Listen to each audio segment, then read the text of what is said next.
Question number 21 नए book का और पुराने बुक का 24। ठीक है, नोट्स बनाते हैं हम लोग।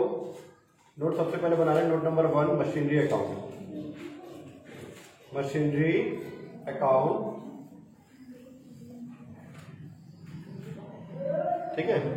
तो मशीनरी अकाउंट में सबसे पहले हमारा बैलेंस दिया हुआ है, टू बैलेंस ड्रॉट डाउन हमारा दिया हुआ मशीनरी अकाउंट में 1,20,000 रुपये दिया हुआ है, 1,20,000 रुपीज। ठीक है, और साल के लास्ट में दिया हुआ है by balance carry down 1,29,000 rupees. ठीक है, ये दिया हुआ हमको। उसके बाद जो देखना नीचे में डेप्रिसिएशन दिया, provision for depreciation against machinery was 42,000 on 1 April 2014 and 54,000 on 31 मार्च 2015। साल के लास्ट में 54 है और साल के शुरुआत में हमारा 42 है। इसके अलावा नीचे में कुछ भी नहीं बोला है कि मशीन पे सेल किए, परचेज किए, कुछ भी नहीं बोला है। तो ये दोनों का डिफरेंस कितने का है? 12,000 का। तो 12,000 इस साल क्या लगा हमारा? डेप्रिसिएशन बाय डेप्रिसिएशन हमारा आ गया 12,000 रुपए। ठीक है, इसके अलावा क्वेश्चन में मशीन के बारे में और कहीं भी कुछ भी नहीं बोला है, तो प्लस माइनस करते हैं। इधर आ जाएगा हमारा 141 में 12,000 एक बार इससे माइनस कर देंगे तो आ जाएगा हमारा 21,000 आएगा।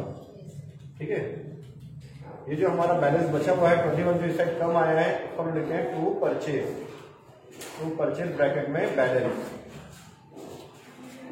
ठीक है, 141,000। ठीक है, नोट नंबर 1 हमारा कंप्लीट। नोट नंबर 2 बनाते हैं, कैपिटल अकाउंट बना लेते हैं। ये कैपिटल का नोट्स बना लेते हैं। ठीक है, तो कैपिटल का नोट्स इसलिए बना रहे हैं क्योंकि लास्ट में हमको देखना दिया हुआ है, कैपिटल देखना शुरू में दिया हुआ है 2,20,000 और 2,30,000 रुपये दिया हुआ है। ठीक है, और नीचे लिखा है वर्ष के दौरान, पहले लाइन में वर्ष के दौरान साधारण ने व्यक्तिगत खर्चों के लिए 45,000 रुपये निकाले। ठीक है, during the year the partners withdraw 45,000 for personal expenses. Personal expenses तो निकाले मतलब ड्राइंग है। आपको क्वेश्चन में नेट प्रॉफिट नहीं पता, नेट प्रॉफिट दिया नहीं है, तो नेट प्रॉफिट निकाले थे हम लोग। ठीक है, क्योंकि क्वेश्चन में हमारा कंपनी का नहीं दिया, एक पार्टनरशिप का दिया हुआ है। ठीक है, जिसमें हमको नेट प्रॉफिट के थ्रू हम लोग क्या निकालते हैं? फंड फ्रॉम ऑपरेशन निकालते हैं, है ना। तो नेट प्रॉफिट निकालना पड़ेगा। तो नेट प्रॉफिट निकालने के लिए हमारे पास जो तरीका है, क्लोजिंग कैपिटल। क्लोजिंग कैपिटल में आप ड्राइंग को ऐड कर दो और ओपनिंग कैपिटल को माइनस कर दो, आपका नेट प्रॉफिट आ जाता है। ठीक है, माइनस कर देंगे ओपनिंग कैपिटल। ठीक है, ओपनिंग कैपिटल। तो हमारा क्लोजिंग कैपिटल कितना दिया हुआ है देख लेते हैं हम लोग। हमारा क्लोजिंग कैपिटल दिया है साल के लास्ट में 2,30,000 रुपये दिया हुआ है और हमारे साल का ड्राइंग कितना है? 45,000 रुपीज। 45,000 आप ऐड कर दो, 275 हो जाएगा ये। ठीक है, 275 में आप 2,20,000 आप माइनस करोगे तो आपका आ जाएगा ये कितना? 55,000 आपका आ गया नेट प्रॉफिट। Net profit. ठीक है, अगर हम लोग फर्स्ट ईयर के हिसाब से या 11th के हिसाब से देखें तो हमारा ओपनिंग कैपिटल कितना होता था? 2,20,000। इसमें हम लोग नेट प्रॉफिट ऐड करते थे, कितना है? 55,000 ऐड कर दिए तो आगे कितना? 275। इसमें हम लोग ड्राइंग को माइनस करते थे। ठीक है, तो हमारा बाहर में ऐसा लिखते थे 2 लाख जो भी था 30,000 रुपये हमारा क्लोजिंग कैपिटल आ जाता था। हम लोग इस तरीके से निकालते थे, इसमें हम लोग रिवर्स गए। ठीक है, तो हमारा नेट प्रॉफिट निकल गया। ठीक है, पॉइंट नंबर 3। इस क्वेश्चन में नोट्स थोड़ा सा ज्यादा है ना। अब लोग डिलीवरी वैन वाला देखते हैं। डिलीवरी वैन वाला लिखा है, हिंदी में बताता हूं मैं। डिलीवरी वैन को 31 मार्च 2015 को किराया क्रय पद्धति के आधार पर खरीदे। मतलब अभी लास्ट में जिस दिन हम लोग इसका बना रहे हैं, जिस दिन इसका बैलेंस शीट बना है, उस दिन लास्ट में हम लोग उसको किराया क्रय पद्धति मतलब वो इंस्टॉलमेंट बेस पे खरीदे। ठीक है, 7,500 रुपये तुरंत डाउन पेमेंट दे लिए। ठीक है, उसके बाद 1,500 रुपए का किस्त है 20 महीने का। ठीक है, जिसका 12% ब्याज के साथ में देना है। तो इसका मैं बताता हूं। ठीक है, टोटल कितना हो जाएगा? ये डिलीवरी वैन 1500 रुपए का किस्त है, 20 महीने का 30,000 रुपये हो जाएगा। 7,500 रुपए डाउन पेमेंट दिए हैं, टोटल हो जाएगा 37,500 विथ इंटरेस्ट के साथ देना है। तो हमारे एसेट साइड में देखते हैं 37,500 दिया है क्या? हायर वेंडर अकाउंट या डिलीवरी वैन दिया है। डिलीवरी वैन पहले डैश दिया है, फिर 37,500 दिया है। ठीक है, लायबिलिटी साइड में दिया होगा 30,000 रुपए, क्योंकि 7,500 दे चुके हो, तो 30,000 आपका पेमेंट अभी बचा है। तो देखना हायर वेंडर लिखा 30,000 रुपए, लायबिलिटी साइड देखो लिखा है पॉइंट नंबर 2 में कैपिटल के नीचे हायर वेंडर 30,000 रुपए, मतलब ये यही है 30,000 रुपये आपका बचा हुआ है। ठीक है, अभी कौन सी लायबिलिटी है? ये करेंट लायबिलिटी है कि लॉन्ग टर्म लायबिलिटी है? इसमें दोनों है, कैसे बता रहा हूं। ठीक है, जो आप 1 साल के अंदर जो पेमेंट करोगे वो आपकी करेंट लायबिलिटी वाली है, और बाकी जो आएगा वो अदर में आएगा। ठीक है, ठीक है। तो आउट ऑफ ₹30,000, ठीक है, ब्रैकेट में देता हूं 1500 इंटू 20। ठीक है, टेबल टू हायर वेंडर में लिख दूंगा मैं, हायर वेंडर को पेमेंट करना था 30,000 रुपये। ठीक है, फिर इसमें जो हमारा है 15 महीने का कितना है? 12 महीने का 1500 इंटू 12 करो तो कितना आएगा?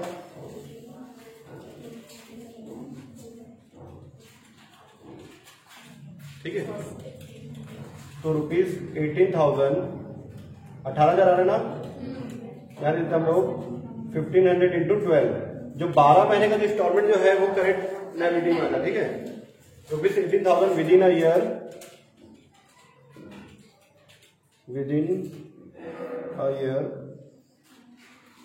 एंड बैलेंस या remaining 12,000 treated as source of fund. Source of fund लिख देते तो, ठीक है, वो अदर करेंट लायबिलिटी में आएगा, मतलब लॉन्ग टर्म में आएगा, तो उसको सोर्स ऑफ फंड में डायरेक्ट लिखेंगे, सोर्स ऑफ फंड। ठीक है, ये हमारा जो 18,000 रुपए जो है ना, जब आप लोग वर्किंग कैपिटल चेंजेस बनाओगे ना, तो करेंट लायबिलिटी में हायर वेंडर के नाम से, हायर वेंडर दिया 30,000 रुपए, तो यहाँ पहले वाले में डैश, दूसरे वाले में 18,000, क्योंकि पहले वाले तो सही नहीं, ये आएगा। फिर जब source of fund statement of profit loss बनाओगे ना, तो वहां पे हायर वेंडर को पे किए कितना, ऐसे करके 12,000 रुपए दिखाएंगे हम लोग। ठीक है, इस साइड सोर्स ऑफ फंड में। ठीक है,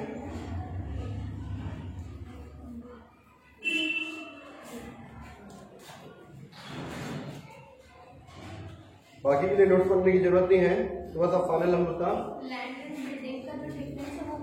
परचेस में डाल देंगे उसको, क्योंकि उसका नोट्स तो कुछ दिया नहीं है नीचे। ठीक है,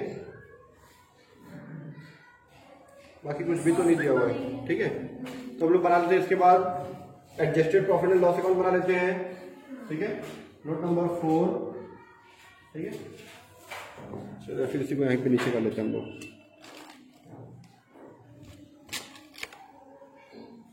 ठीक है, note number 4, adjusted profit and loss account. इसमें एडजस्टेड प्रॉफिट लॉस अकाउंट में कुछ है ही नहीं, सिंपल सा आपका नेट प्रॉफिट दिया है ना, तो नेट प्रॉफिट में आप, तो नोट नंबर 4 में हम लोग adjusted profit and loss account बनाने की जरूरत नहीं है, क्योंकि हमको नेट प्रॉफिट दिया, डेप्रिसिएशन दिया, दोनों को ऐड कर दो, फंड फ्रॉम ऑपरेशन आ जाएगा। डेप्रिसिएशन ऐड करने के अलावा यहाँ पे इस क्वेश्चन में ना डिविडेंड दिया हुआ है, ना टैक्स दिया हुआ है, ना गुडविल दिया गया है, ना प्रीमियम एक्सपेंसेस दिया, जो सारी चीजें उसमें आती है, ना जनरल रिजर्व दिया हुआ है, कुछ भी चीजें नहीं है। ठीक है, तो यहाँ पे डायरेक्ट हम लोग शॉर्टकट दे सकते हैं, fund from operations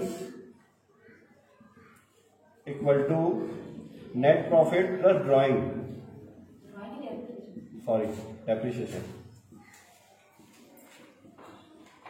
net profit plus depreciation. Net profit है 45,000 रुपीज और डेप्रिसिएशन हमारा है 12,000 रुपीज। 55, सॉरी ड्रॉइंग का अमाउंट डाल दिया, 67,000 रुपीज। नहीं तो अभी हमारा आंसर 10,000 का शॉर्टेज हो जाता है। ठीक है, अब हम लोग फंड फ्लो स्टेटमेंट बनाते हैं। फंड फ्लो स्टेटमेंट, ठीक है। फंड फ्लो स्टेटमेंट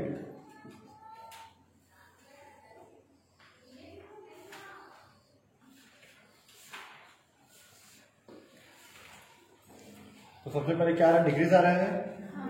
तो डिक्रीज इन वर्किंग कैपिटल इधर आता है, डिक्रीज इन वर्किंग कैपिटल 25,500। फिर जो फंड फ्रॉम ऑपरेशन आया था 67,000 रुपीज, वो भी इधर आ जाएगा। Fund from operation, fund from operation, ठीक है।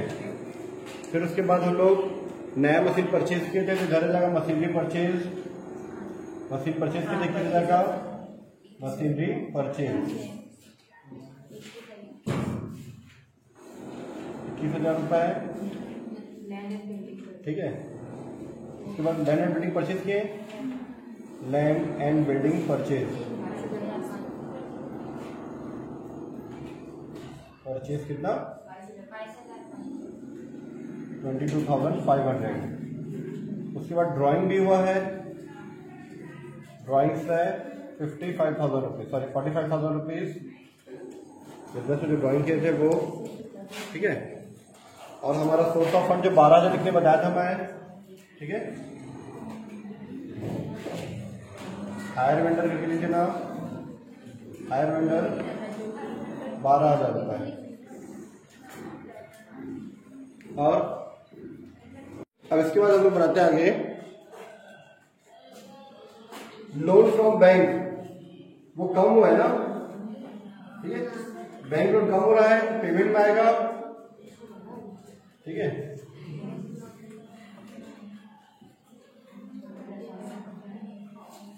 लोन फ्रॉम बैंक पेड लिख देते, ठीक है।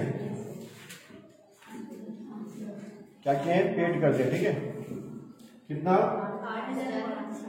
8,500 रुपए। उसके बाद creditor bill payable after expense दिया था, मिसेस ए का लोन 30,000 रुपये बढ़ा है, तो उसको बोरो नहीं देते, ठीक है, या रेज्ड, ठीक है। तो Mrs as loan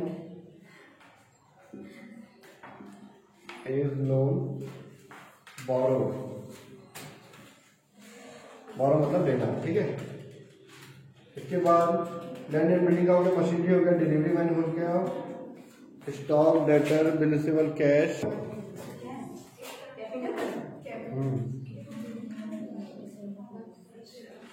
purchase of delivery man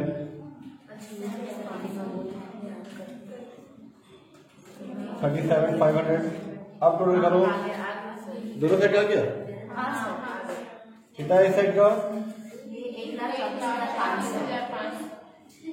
और इस साइड का,